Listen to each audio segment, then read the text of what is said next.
Hey guys, it's Alexis, aka The Sloth Reader, and I'm here today to do my October book haul. I bought more books this month than in the last 3 months combined because I've been trying to cut down on how many books I'm buying and whatnot, so I definitely had a list of books I had wanted to get this month when they were released or when I had the funds to do it, so I did buy a couple of books this month. 11 books this month. Technically, I think 2 of these I actually bought in September, but I didn't receive them until this month, so whatever, I'll count them as this month. Or I might have bought them in early October, I don't remember, but I bought them online from Book Depository. Yeah, but yeah, I'll just go ahead and get into it. First book I got this month was A Little Life by Hanya Yanagihara. I'm sure you guys have heard so much about this book. I really don't know what it's about other than it's about 4 friends living in New York City, and I just know that it is an emotionally draining read, and that everybody who comes out of it says that it took so much out of them, and it's just about these 4 friends living in New York City and their lives, and how they go through sad and happy stuff and whatnot. I bought this on Book Depository because I specifically wanted the UK edition. I will put the US cover up somewhere. I'm not a fan of it. I don't know, I'm not a fan of this guy's face just super close on the cover. I don't know, it makes me it's kind of awkward to me. But I love this edition because imposed in the letters is the side of a building with the staircase, and then the spine is so pretty. So I like this cover a lot better. I will say, though, that I didn't realize when I bought it, because it's mass market paperback, that the font was going to be so small. Tiny font is the bane of my existence. So that was an oversight that I didn't think about when I bought this. Yeah, we'll just have to see how that goes. The other book I bought in my Book Depository order was AntiDarkened by Kirsten White. Kind of the same thing. I specifically bought the UK edition because I love this cover so much. I just think that this girl with the painting and then the headdress fits the title and the theme of the book much better than the US edition, which I will leave up on here. I'm sorry, by the way, I'm so sniffly. I've been sick for the last 3 days. So I'm probably going to sniffle a few times. I'll try to edit it out, but I apologize. But yeah, so I went ahead and got the UK edition because I'm usually not a fan of books with people on the cover, but I actually saw this one and absolutely fell in love with it. I love this cover so much.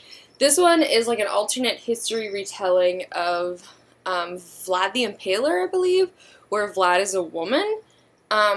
Correct me if I'm wrong, but I believe that's it. I know it's an alternate history retelling with some great evil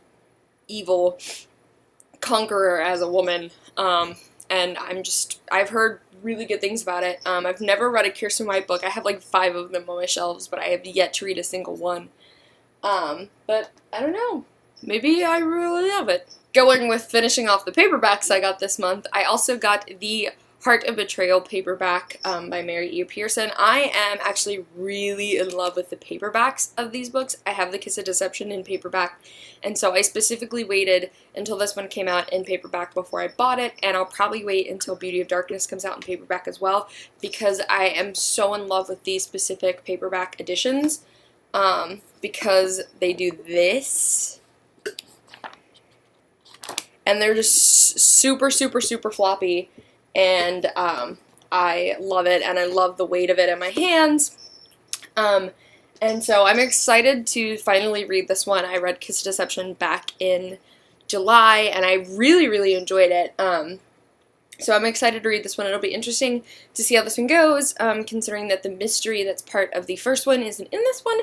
But I know that this is a very, very well-beloved series, so I am pretty excited to start this one out. Of course, Kiss of Deception follows a princess named Leah who runs away from an arranged marriage that she's meant to be a part of, and she goes to this seaside village where she works as a normal serving maid in a bar and inn, and she's basically super happy until one day 2 gentlemen show up. One of them is the prince that she ran away from, and the other is an assassin sent to kill her, but the thing is you don't know which one is which. And so basically as she's slowly coming to get to know these men, the whole time you're like trying to figure out which one is which. And I really, really enjoyed that. Yeah, I'm super excited because the Kiss of Deception ended off in a pretty interesting note, so I'm excited to see where the Heart of Betrayal goes. The next book I bought is, I've already read, and it's basically one of my new favorite obsessions because I'm obsessed with this book, and that is Three Dark Crowns by Kendar Blake. I hadn't read this book before like all of the reviews had kind of come in. I had gotten a sample of the first couple of chapters, and I read them in the gym, and I basically was like, I have to go out immediately after I get out of school and go buy this book because I need to know what happens. And that was pretty much my experience through the whole thing. This tells the story of three queens, Arsinoe, Catherine, and Mirabella, who are in this, in the island that they live on. There is a competition basically where the girls turn 16 and they have to compete for their queendom, and so like at the end of this like year-long period, two of them will be dead and one of them will be queen.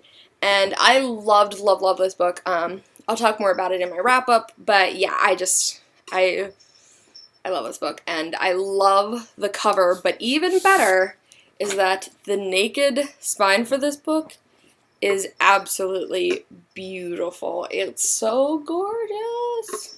Also, you know, like many people here on BookTube, I am a sucker for a beautiful map, and this one's beautiful. Yeah, next book I bought was a pretty anticipated release for me, because I read the first 4 books in the series, and I absolutely loved them, and so hearing that this 5th book was coming out was super duper exciting, and that was Fever Code by James Dashner. I read The Maze Runner 2 years ago, and I really, really loved it. I loved the characters so much. It's one of those books where, like, I will fight to the death for the characters because I love them so much. Unlike a lot of people, I actually really enjoyed it, The Kill Order.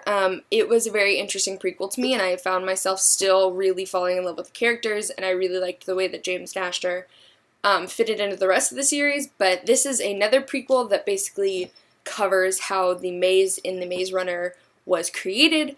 And so I'm super duper excited to read this one, and I remember, I think James Dashner had said on Twitter that this one has like a lot of nude in it, and literally all I want is a book with a lot of nude.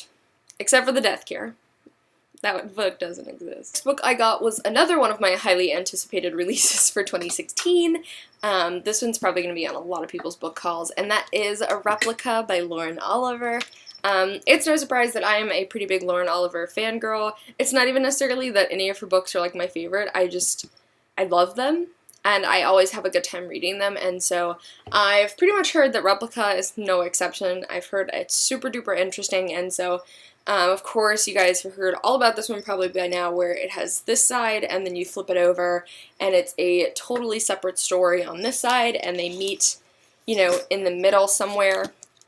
And so this is a science fiction story about these clones that are like human replicas, but that is pretty much all I know. I don't really know anything else about it. I just know that one of these girls is a replica and one of them is not. One of them's father works for the organization that creates replicas or something like that. What's really interesting about this story is that you can either read Lyra or Gemma first, and then read the other, or you can read them alternating.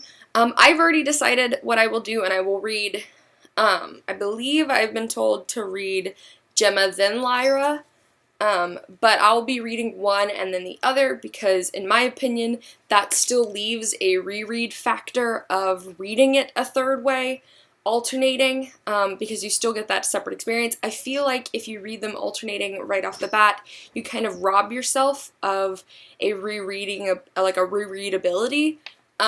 So yeah, so that is the way I will choose to read it. The next book I picked up is a book that I was not expecting to buy at all. I went in to get Three Dark Crowns, and I came out with this one, and that is Stalking Jack the Ripper with Carrie Maniscalco.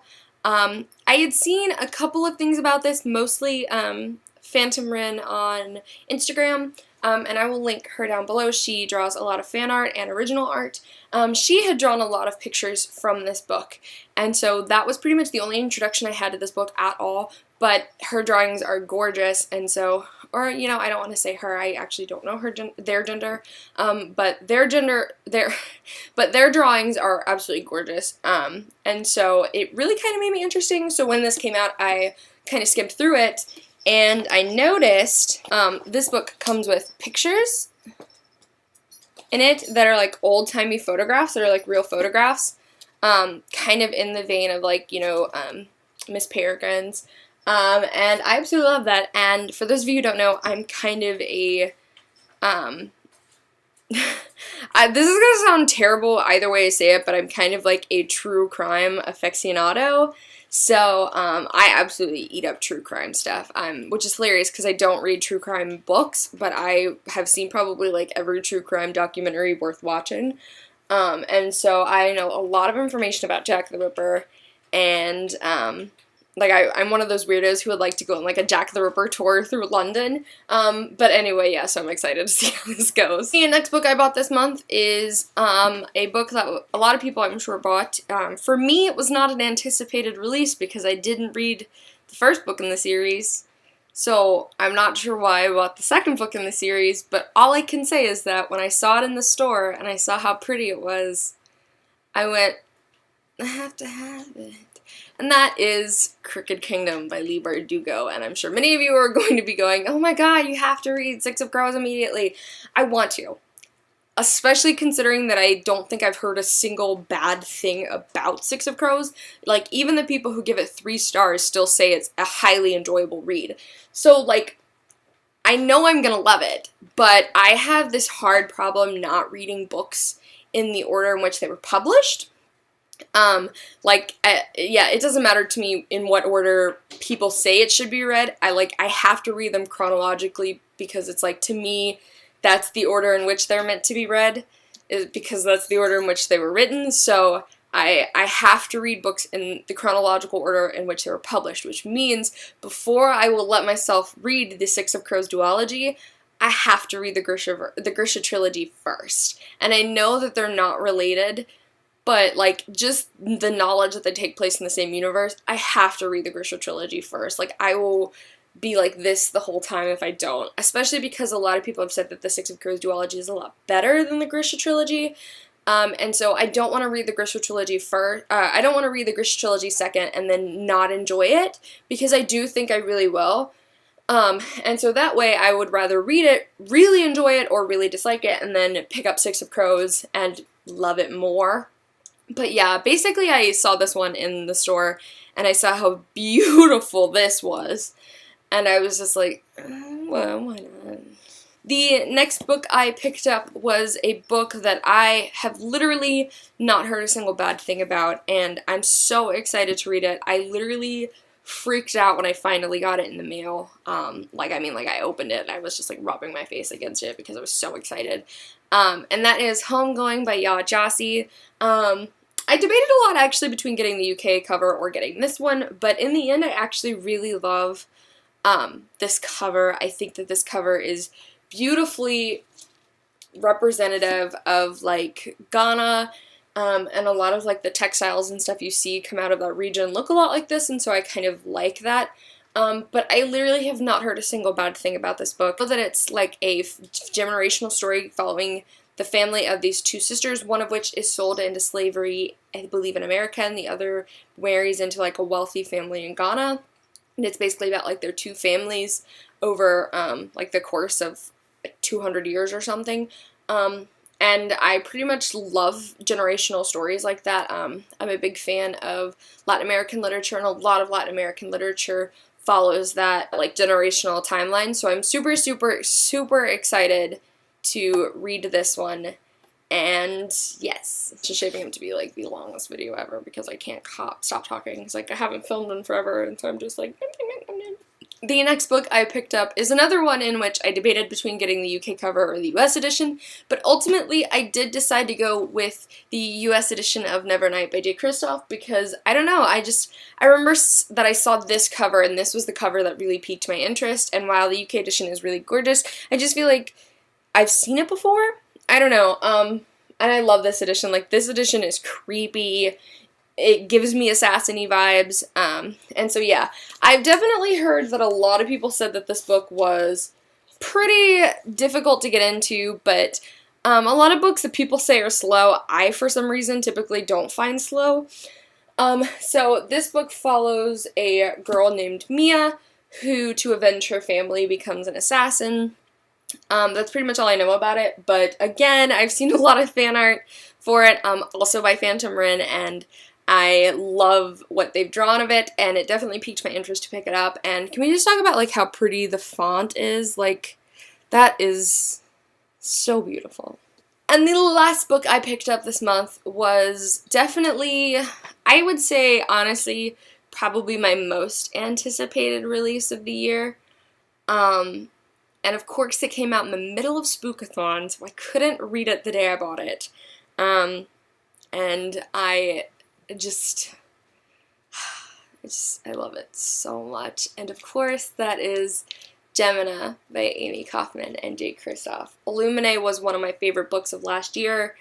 I would say it was probably, honestly, I would say it probably was my favorite book of last year because I just had so much fun reading it, and, you know, I never knew really what was going to come next, and I loved the characters and the story and how much of a space opera it was, and so I am so excited to read Gemena, and I know that Marie Lu did all the journal drawings in it, and I've seen some of them, I flipped through, and they look beautiful, and so I'm super duper excited to finally have this in my hands. It's so gorgeous, and of course, it's just as beautiful under the cover as Illuminae was. Gemena it's more of a companion. It follows two separate characters in a, like a jump gate that you learn about in Illuminae, and so I'm so excited, and so many people have said that they enjoyed this one actually more than Illuminae, and so, like, I'm so excited. Alright guys, so that was my, September, October book haul, whatever. This was like my last 30 days book haul, basically. But I'm super excited to get to a lot of the books I read, a lot of the books I bought in this month, just because so many great releases came out. And yeah, I don't really have anything else to say, but I'll see you guys soon with another video. Bye!